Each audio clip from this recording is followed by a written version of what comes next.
어떤 곳은 미래의 열쇠를 쥐고 있다는 걸 세상이 깨달을 때까지 중요해 보이지 않습니다. 캐나다 북극이 바로 그런 곳이죠. 역사의 대부분 동안 그곳은 그저 얼음, 눈, 바위, 술록, 그리고 더 많은 얼음뿐이었습니다. 하지만 이제 이곳은 지구에서 가장 중요한 곳 중 하나가 되어 캐나다를 세계 강대국으로 만들 수도 있습니다. 왜냐고요? 전기차, 위성, 미사일 시스템에 필요한 광물이 숨어 있거든요. 게다가 수요는 급증하고 있죠. 하지만 이건 단순히 채굴하고 자원을 갖는 문제가 아닙니다. 통제력에 관한 것이기도 하죠. 현재 중국은 세계 희토류의 90% 이상을 정제하며 큰 우위를 점하고 있습니다. 위성을 발사하거나 첨단 전자제품을 만들거나 스마트홈 조명을 켜려 해도 중국에 의존할 가능성이 높다는 뜻이죠. 이건 많은 강대국들을 불안하게 만듭니다. 모든 게 전기화되는 시대에 지정학적 경쟁국에 의존하는 건 최악이니까요. 그래서 이제 세계적인 청정기술 보물찾기가 본격적으로 시작됐습니다.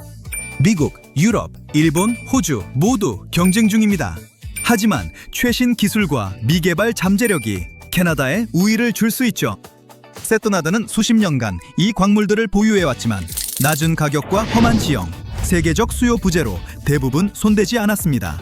하지만 이제 오타와가 본격적으로 나서고 있죠. 2022년 캐나다는 수십억 달러의 자금과 세금 혜택을 담은 핵심 광물 전략을 발표해 기업들의 채굴을 유도했습니다.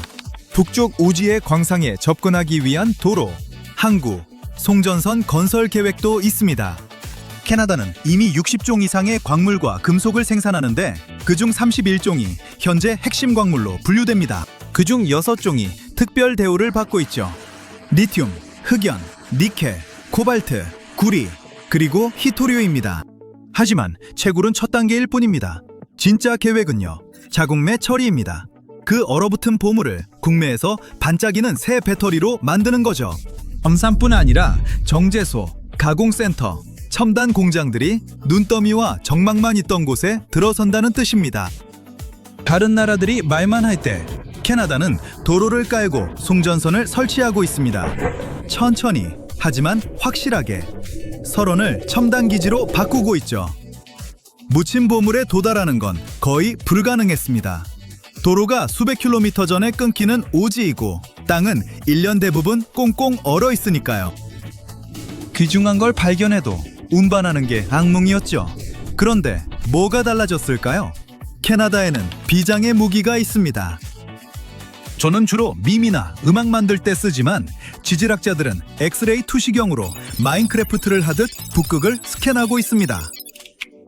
무작정 시추하는 대신 수십 년 된 코어 샘플을 인공지능에 입력해 지하에 뭐가 있는지 놀랍도록 정확한 예측을 얻고 있죠.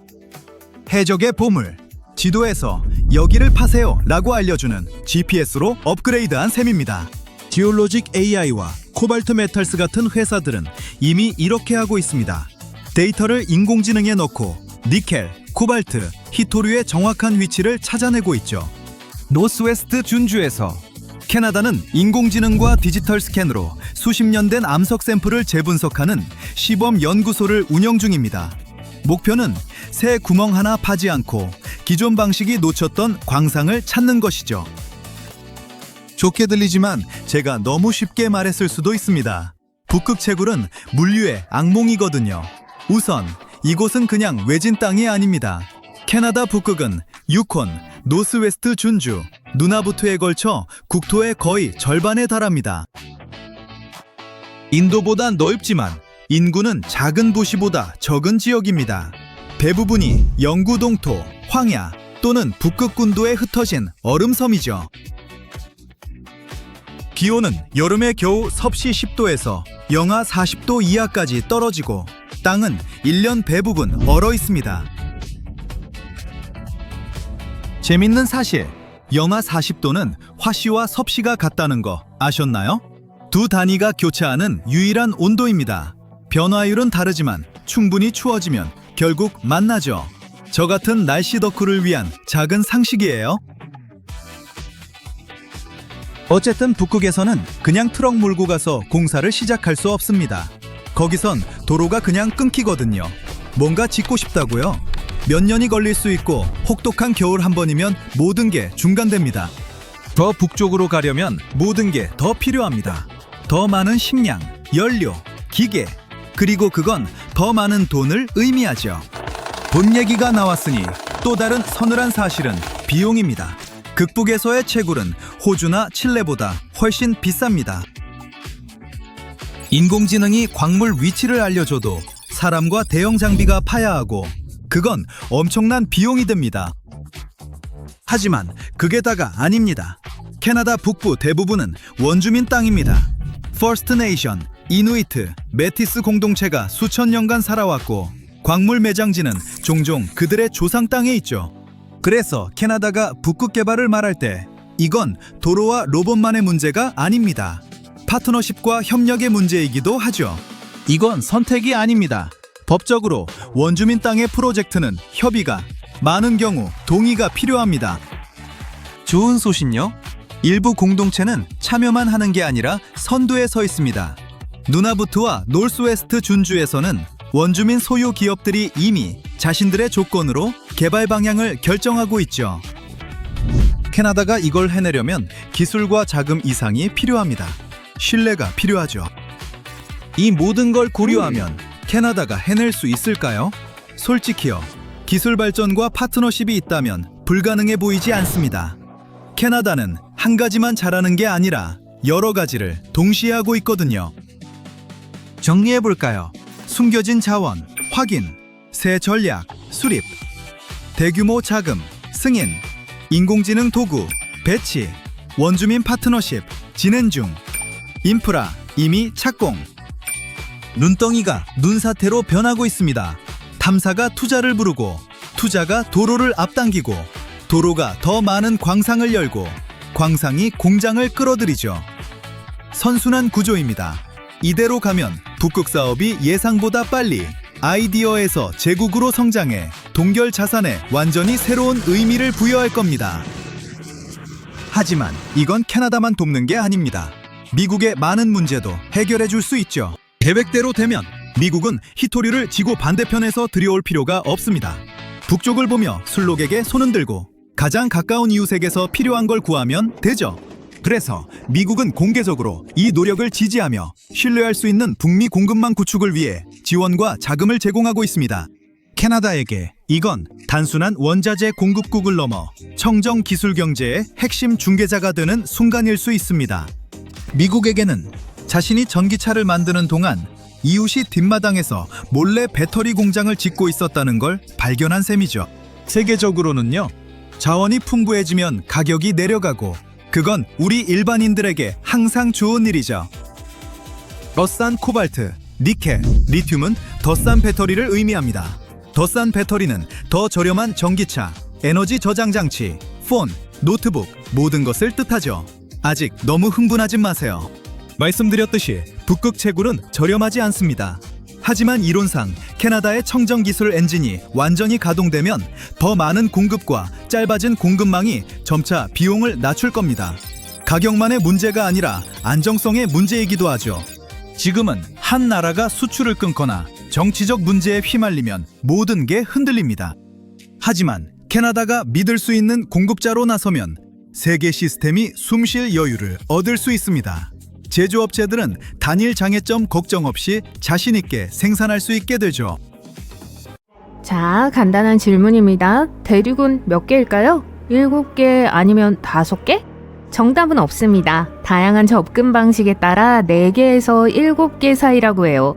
하지만 최근 그린랜드와 캐나다 사이에서 잃어버린 대륙이 발견되었기 때문에 실제로는 8개가 될 수도 있습니다. 이 새로운 대륙의 발견은 잠재적으로 소대륙 형성의 열쇠가 될 수 있습니다. 이 모든 것이 무엇을 의미하는 걸까요? 그리고 그린랜드 근처의 이 숨은 대륙이 왜 그렇게 중요한 것일까요? 아마 여러분도 저 같은 분이라면 대륙이라는 단어를 들으면 유럽이나 아프리카처럼 사람들이 사는 물 위의 땅을 떠올릴 것입니다. 하지만 과학에서 대륙은 해수면 위를 의미하는 것이 아닙니다. 대륙은 땅이 무엇으로 이루어져 있는지를 말합니다. 지각이라고 불리는 지구의 외층은 대륙과 해양의 2가지 주요 유형으로 나뉩니다. 대륙 지각은 더 두껍고 가벼우며 화강암과 같은 다양한 종류의 암석으로 이루어져 있어요. 해양 지각은 더 얇고 무거우며 대부분 어두운 화산암으로 이루어져 있습니다. 그린랜드와 캐나다 사이의 데이비스 해협 아래에 있는 이 발견은 바다 밑에 있지만 대륙의 일부로 보입니다. 과학자들은 수백만 년 전에 더 큰 지형에서 분리되기 시작했지만 완전히 형성되지 않았기 때문에 이를 원시 미대륙이라고 부릅니다. 지각판이 서서히 이동하면서 이 지역의 지각은 늘어나고 균열이 생겼습니다. 한 덩어리가 떨어져 나가기 시작했지만 어떤 이유에서인지 그 과정은 멈췄습니다. 완전한 대륙처럼 떠내려가지도 않았고 해저지각처럼 가라앉지도 않았습니다. 그 대신 그 자리에 그대로 남아 파도 아래에서 계속 떠다니고 있었습니다. 따라서 완전히 분리되어 현재 별도의 지각블록으로 존재하는 질랜디아와 같은 진정한 미대륙과는 다릅니다. 뉴질랜드 근처의 수중 소대륙인 질랜디아 대륙은 약 94%가 물속에 잠겨 있지만 대륙 지각으로 이루어져 있기 때문에 많은 지질학자가 지구의 8번째 대륙에 해당한다고 말합니다.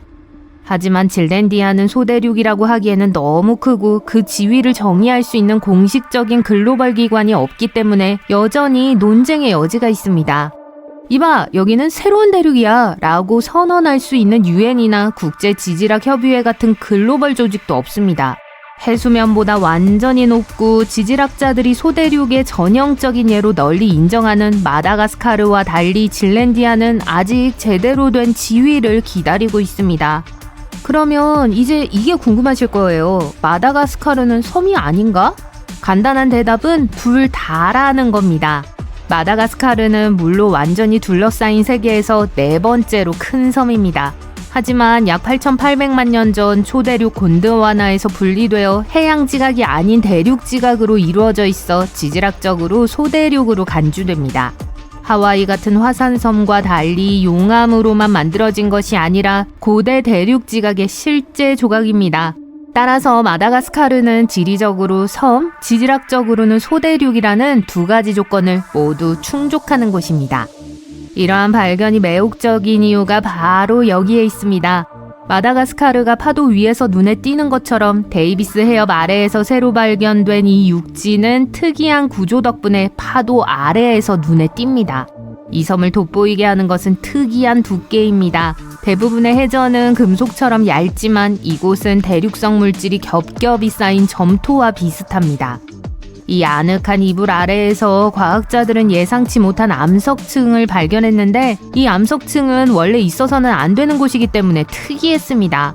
이 지층은 일반적으로 해저에서 볼 수 있는 지층이 아니라 대륙에서 볼 수 있는 지층과 더 비슷하게 작용합니다. 화강암스러운 형성과 뚜렷한 자기적 특성에 대한 힌트가 있는데 이는 이 물질이 건조한 땅을 구성하는 물질과 유사하다는 것을 시사합니다. 사이즈도 꽤 특별한데요. 원시 마이크로 대륙은 가로지르면 약 19에서 24km로 대략 중형 도시와 비슷합니다. 수중 1980m에 있는 맨해튼과 비슷하죠. 지구에서 가장 넓은 해협 중 하나인 데이비스 해협 바로 아래에 있다는 사실 덕분에 지금까지 발견된 수중에 잠긴 대륙 조각 중 가장 큰 규모를 자랑합니다. 연구원들에 따르면 이 대륙은 그린랜드와 캐나다가 서서히 떨어져 나가던 약 5,800만 년 전에서 4,900만 년 전에 형성되기 시작했다고 해요. 어쩌면 그냥 사이가 좋지 않았을 수도 있습니다. 그럴 수도 있죠. 둘이 멀어지면서 데이비스 해협 아래에 지각이 늘어나면서 주요 단층선 중 하나가 이동했습니다. 하지만 약 4,800만 년 전 균열이 멈추고 그린랜드가 캐나다에서 멀어지는 속도가 급격히 느려지면서 엘스미어 섬과 부딪혔습니다. 마치 자동차가 고속도로에서 방향을 틀었다가 다시 고속도로로 진입하는 것과 같습니다. 그러니까 기본적으로 이런 일이 일어난 거예요. 땅덩어리가 움직임 사이에 끼어버린 거죠. 새로운 대륙처럼 바다로 떠오르지도 않았고 지구로 빨려 내려가지도 않았습니다. 그냥 그 자리에 머물러 물 밑에 좌초된 것이죠. 이 덩어리에는 자체 단층 시스템이 있으며 과학자들은 실제로 캘리포니아 샌안드레아스 단층의 축소판처럼 보인다고 말합니다. 단층은 기본적으로 암석의 일부가 서로 미끄러져 지나가는 지각의 균열을 말합니다. 지구 표면이 갈라져 옆으로 미끄러지려고 하는 곳이라고 생각하시면 됩니다.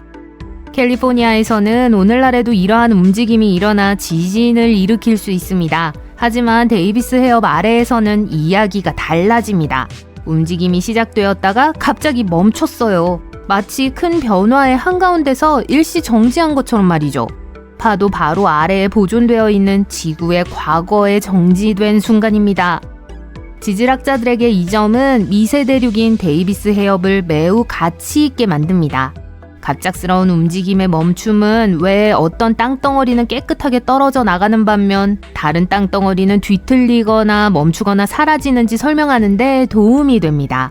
하지만 이것은 단지 학문적인 것만이 아닙니다. 과학자들은 대륙이 어떻게 분리되거나 정지하는지를 연구함으로써 미래의 지형, 단층선, 지진 활동의 변화를 더 잘 예측할 수 있습니다. 그리고 지진과 지질학적 위험을 예측하는 것은 모두에게 매우 가치 있는 일이 될 수 있습니다. 미대륙이 어떻게 형성되는지 알면 수백만 년에 걸쳐 지구 표면이 어떻게 변화할지 예측할 수 있으며 이는 기후 모델에서 자원 가용성에 이르기까지 모든 것에 영향을 미칩니다. 하지만 이러한 발견에 필요한 기술 발전만으로도 큰 도움이 됩니다. 이 숨은 땅을 매핑하는 데 사용된 것과 동일한 도구가 석유 탐사, 해저 케이블 설치, 기후 모니터링, 심지어 수색 및 구조 임무에도 사용됩니다.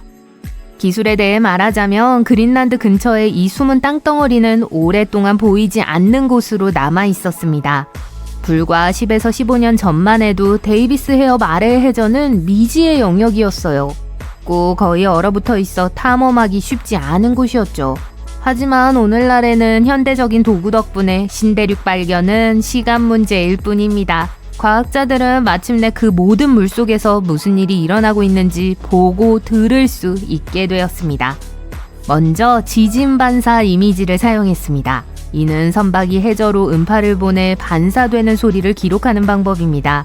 암석의 여러 층이 서로 다른 방식으로 소리를 반사하기 때문에 그 아래에 무엇이 숨어 있는지 파악하는 데 도움이 되는데 이는 마치 박쥐가 어둠 속에서 메아리를 이용해 보는 것과 비슷합니다. 인공위성은 중력 데이터를 수집하는 역할도 합니다. 이상하게 들릴지도 모르지만 암석의 종류에 따라 무게가 조금씩 다릅니다. 무거운 암석은 중력을 더 강하게 끌어당기는데 인공위성은 이러한 미세한 차이를 측정할 수 있습니다. 이러한 탐사에 일반적으로 사용되는 또 다른 도구는 수중 센서로 해저에 조용히 앉아 미니 지진이나 암석의 이동과 같은 자연 진동을 감지합니다. 이러한 진동을 통해 과학자들은 지각이 무엇으로 이루어져 있고 얼마나 두꺼운지 파악할 수 있습니다. 기본적으로 해저의 귀라고 할 수 있죠. 또한 두꺼운 얼음 아래에서도 고해상도로 해저를 스캔할 수 있는 로봇 잠수함인 AUV를 사용했을 가능성이 높습니다. 어쨌든 과학자들은 이 새로운 대륙의 발견이 단순한 지질학적 놀라움을 넘어 자연 실험실이라고 부를 만큼 매우 흥분하고 있습니다. 미대륙 데이비스 해협에 대한 연구는 미대륙이 어떻게 형성되고 진화하며 때로는 완전히 분리되지 않는지 이해할 수 있는 드문 기회를 제공합니다. 또한 지구의 지각이 우리가 생각했던 것만큼 깔끔하게 나뉘어 있지 않다는 사실을 일깨워줍니다. 바다 밑에는 그린랜드나 다른 곳에 숨은 또 다른 대륙, 즉 거의 대륙에 가까운 땅덩어리가 발견되기를 기다리고 있을지도 모릅니다. 캐나다의 잃어버린 대륙은 본격적인 대륙이 되지는 못했지만 이 대륙의 발견은 이미 판구조론에 대한 우리의 시각을 바꾸고 있습니다. 그리고 기술의 발전 덕분에 예전에는 간과했던 장소가 이제는 지구의 깊은 과거와 미래에 대한 비밀을 알려주고 있습니다.